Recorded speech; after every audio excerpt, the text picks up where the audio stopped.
Hola, ¿qué tal? Muy bienvenidas y bienvenidos a todas y a todos. Mi nombre es Elías González y estamos aquí en el blog Amanecer y de nuevo vamos a hablar un poquito de mística. Continuamos con un proceso que iniciamos en un video anterior que les pondré por acá la liga para que ustedes puedan acceder a él. Se trata de un video sobre la mística en el Nuevo Testamento y donde abordamos, por ejemplo, pues cómo en el cristianismo la palabra mística no aparece hasta el siglo tercero y por lo tanto cómo va a estar especificado en el Nuevo Testamento si es que no aparece no solamente en el Nuevo Testamento, sino en toda la Biblia como tal, no aparece el término griego mística o mío, místicos.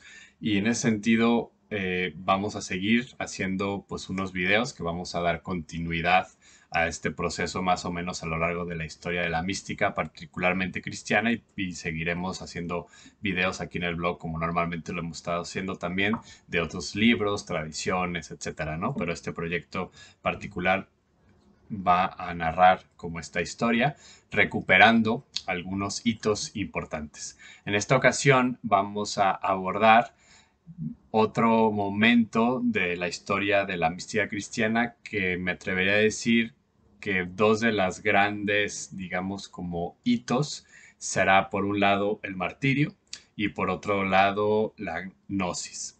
Y entonces voy a abordar un poco esto.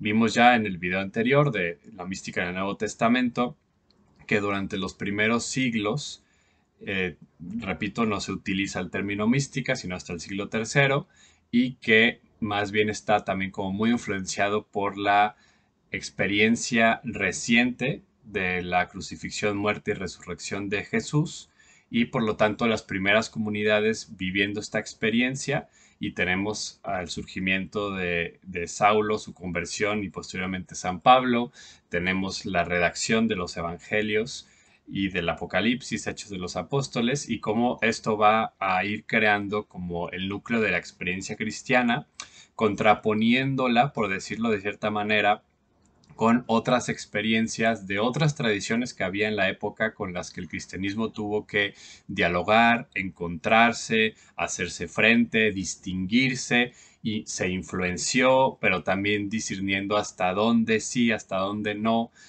va a seguir marcando lo que nosotros y nosotras estamos experimentando y cuando ya, digamos, nos estamos disociando de la experiencia que vamos viviendo y cuando ya no nos reconocemos en otras experiencias, ¿no? Y eso se me hace como fundamental y es lo que va a ir haciendo también el ser humano a lo largo de la historia a nivel espiritual y religioso, cayendo muchas veces en exclusivismos, en discriminaciones interreligiosas. Esas son cosas para otras temáticas que también abordamos en el canal, pero que ahorita nos estamos enfocando más como en esta historia de la mística.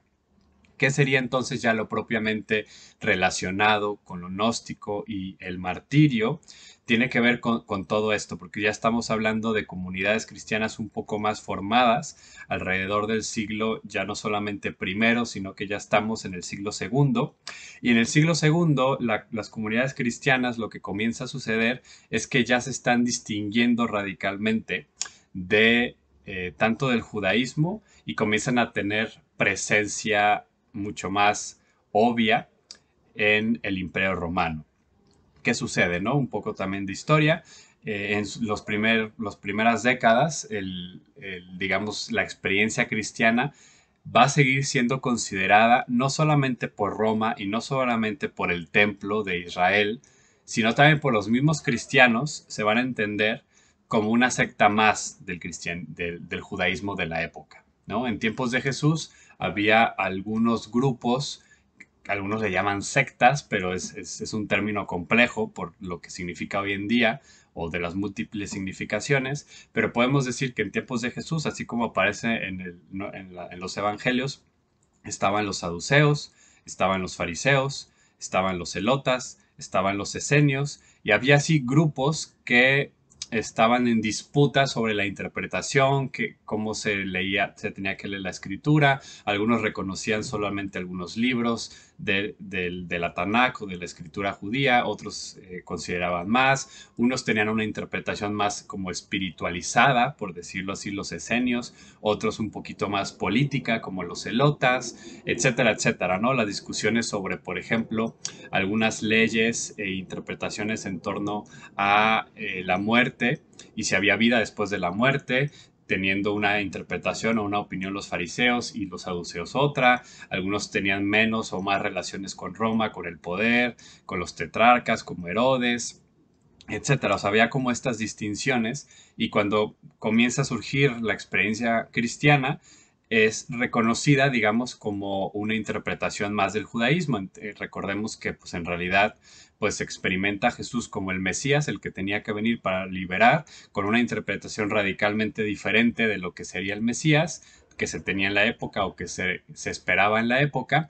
Y así fue más o menos durante los primeros, digamos, hasta el año 70, que cae Roma finalmente destruye el segundo templo en Jerusalén y lo que sucede es que el judaísmo pues decae, hay una nueva como exilio, una nueva persecución y entonces la secta o el grupo que se convirtió como en el hegemónico es el grupo de los fariseos. También es por eso que los evangelios, la mayoría de ellos escritos más bien en esa época y no recién muerto Jesús, más bien lo que se comenzó a hacer fueron las cartas y tradiciones orales.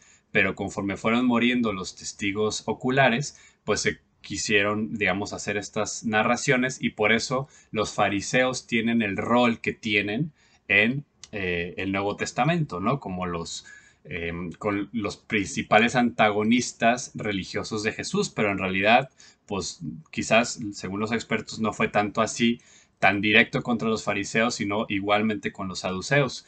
Sin embargo, pues como estamos en una época en donde ya el judaísmo se convirtió básicamente en sinónimo de fariseísmo, que fue los que empezaron a crear como todos los escuelas más bien rabínicas alrededor de las sinagogas, ya sin tener el templo de Jerusalén como este epicentro en donde se generaba todo el culto y funcionaba como el centro de la religión, ya posteriormente pues hay otras nociones y fue el fariseísmo el que sobrevivió.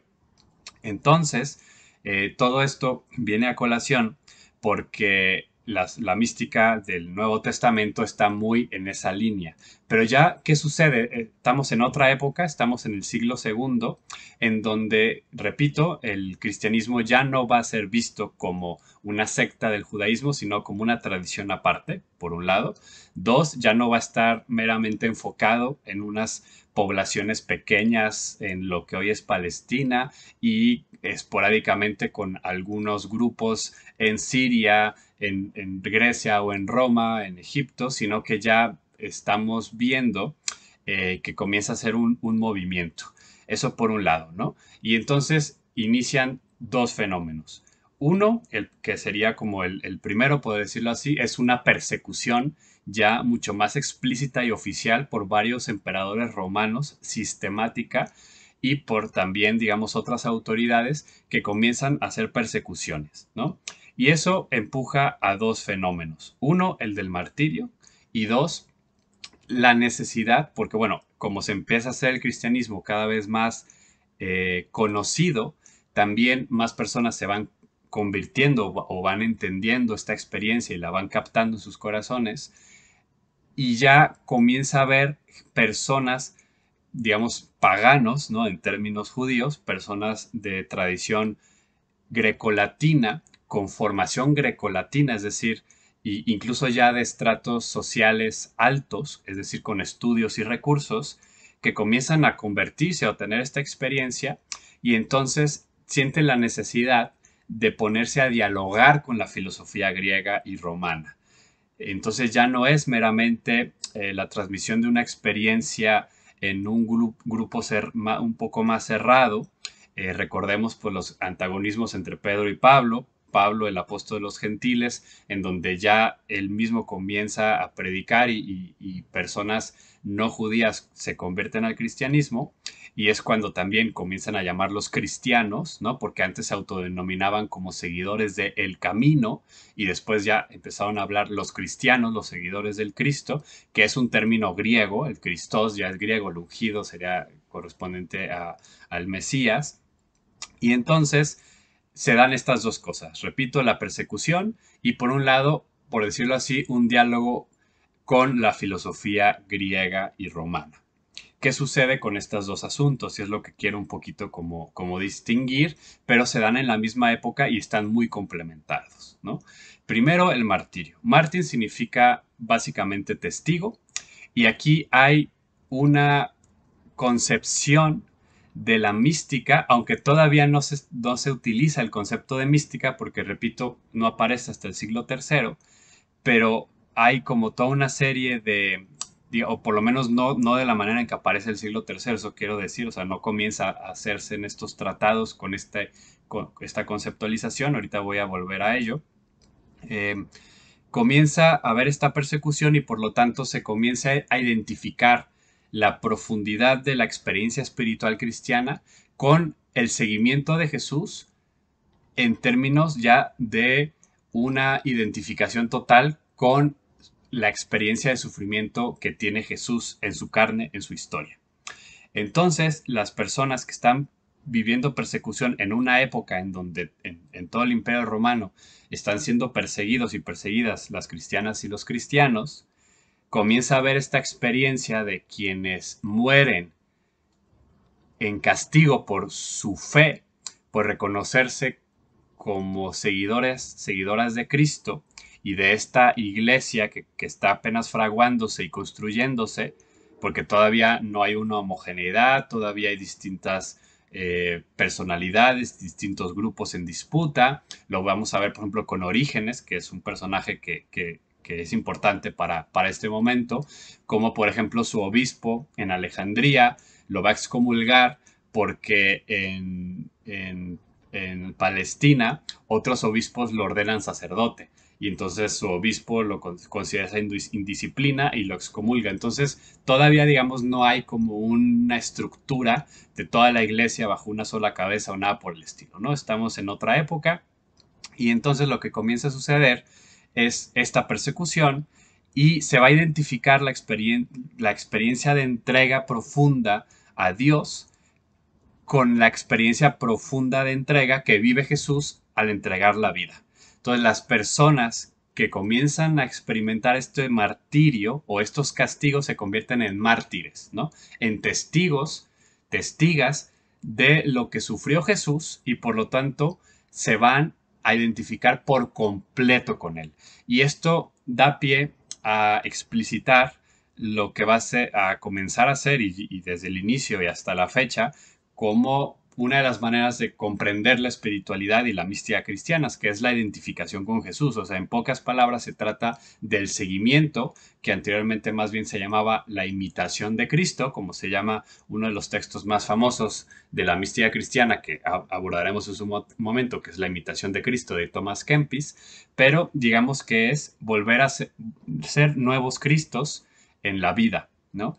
Identificarse con los sentimientos de Jesús, vivir de esa manera y habrá personas que lo lleven hasta la muerte porque los persiguen, ¿no? Y eso ya lo vemos incluso en el Nuevo Testamento porque ya empieza la época de persecución y entonces pues dichosos aquellos que los persiguen porque de ellos es el reino de los cielos, si no me niegan frente a los demás, independientemente de las consecuencias, pues yo voy a estar ahí con ustedes. Es decir, quienes, incluso cuando, por ejemplo, ¿no? Santiago y Juan, que le dicen a Jesús que por favor pues los ponga a su derecha y a su izquierda, y Jesús les dice, ¿podrán beber del cáliz que yo voy a beber? Es decir, pues de este sufrimiento en el cuerpo que yo voy a experimentar.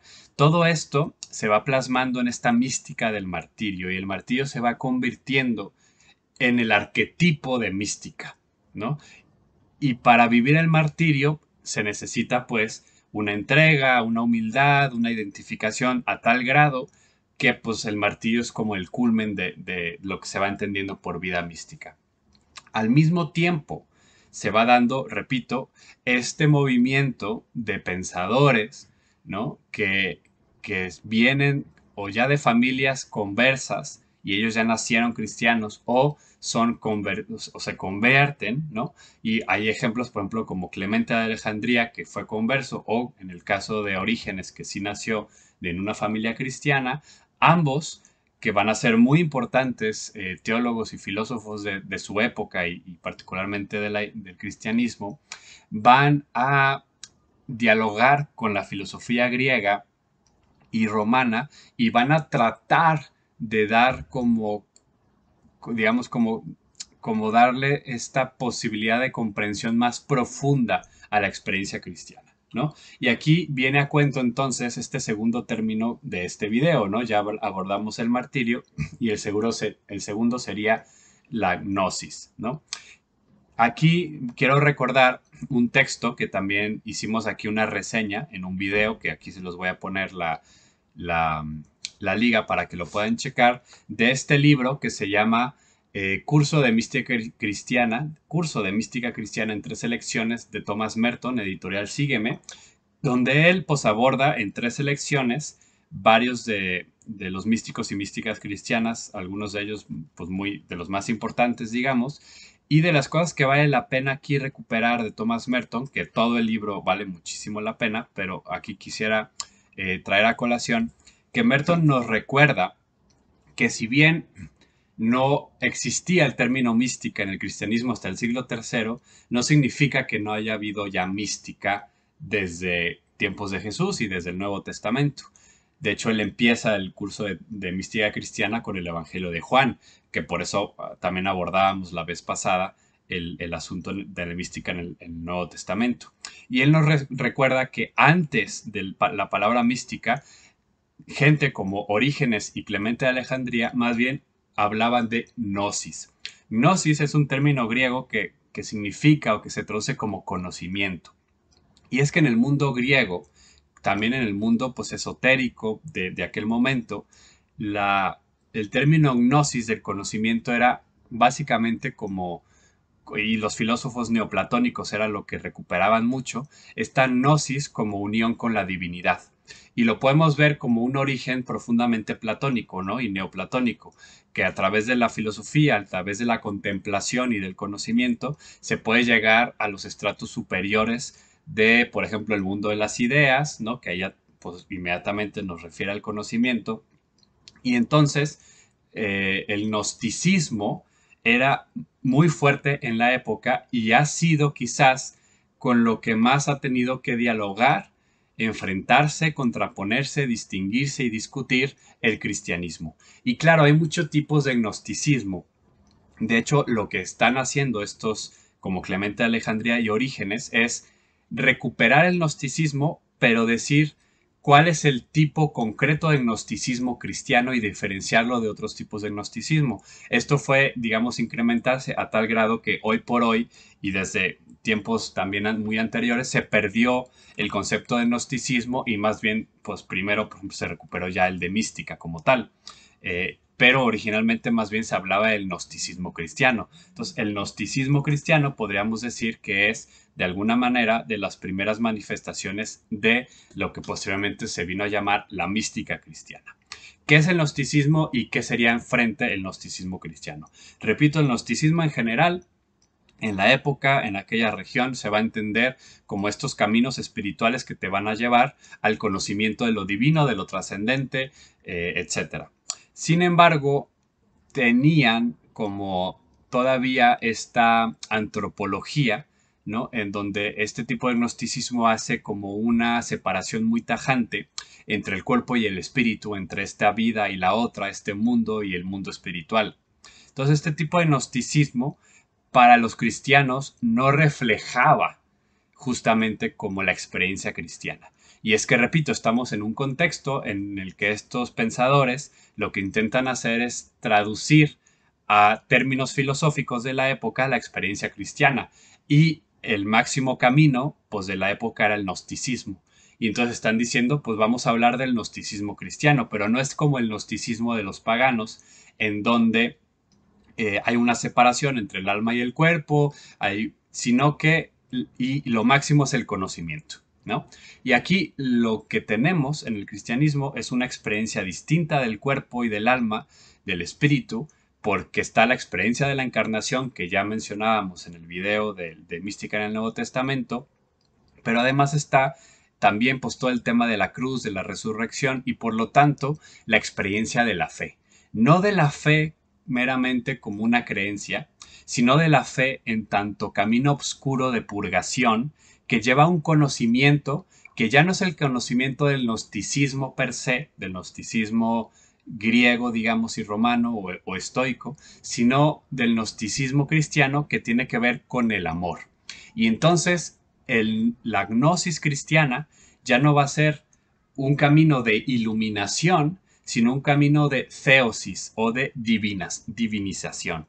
Entonces, ya no se trata de alcanzar estados de contemplación en donde vemos la verdad meramente en un sentido de contemplación, meramente por el ámbito intelectual, que no tiene que ver con intelectual, no, aquí no se refiere a la razón moderna, sino más como en este término de contemplación platónica, sino que tiene que ver con llegar al conocimiento infuso del amor, o que es oscuro porque es de la fe, pero que nos unimos a Dios a través del amor.